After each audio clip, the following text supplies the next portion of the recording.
I've been covering different elements of the journey that we have in this life. And I've been starting off with a visual in most of these lectures. And tonight, I want you to actually think about something. I want you to imagine writing an autobiography. What would the title of your autobiography be? So go ahead, take a few seconds, inshallah ta'ala. What would the title of your autobiography be? And don't be lame and put your name. Think about it.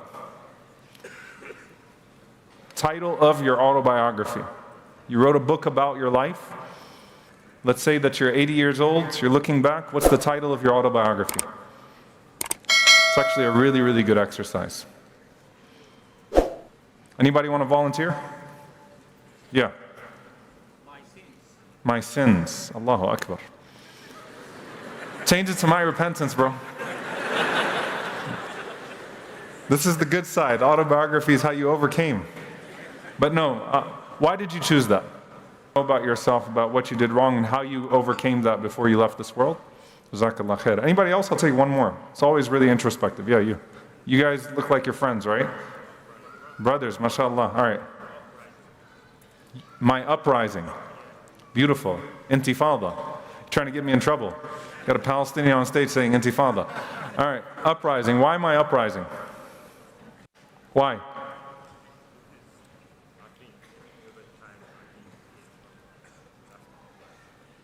So you've been over time through a lot, and there's a massive uprising. All right, I'm going to take your brother too, inshallah ta'ala. Yeah.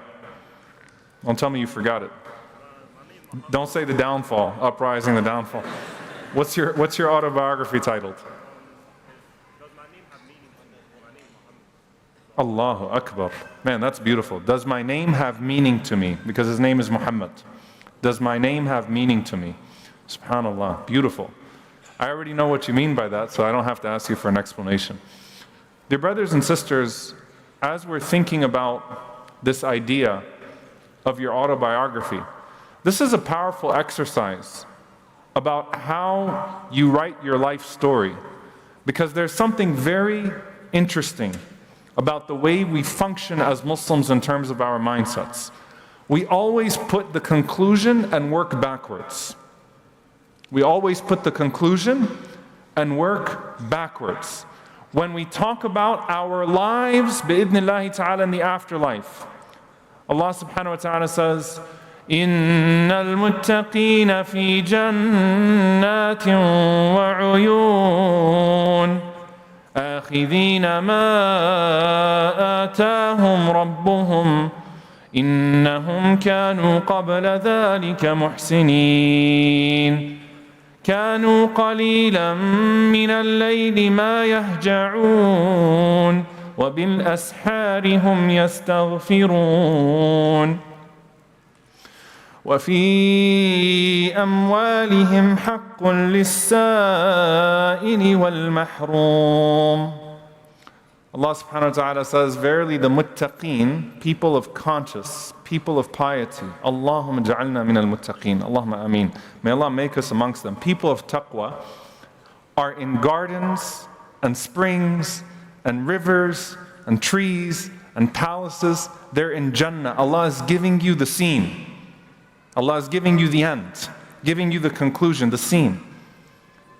And Allah subhanahu wa ta'ala says, آخِذِينَ مَا آتَاهُمْ رَبُّهُمْ. They're getting exactly what their Lord promised them. إِنَّهُمْ كَانُوا قَبْلَ ذَلِكَ مُحْسِنِينَ. They used to be people of excellence before.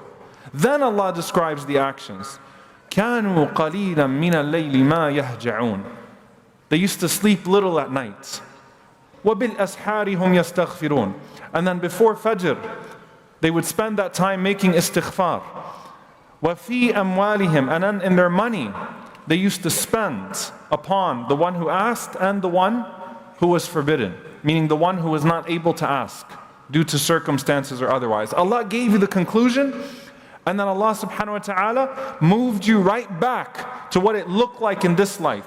Meaning, try to picture yourself as a person of Jannah looking back at this dunya, and then consider the worth of this dunya.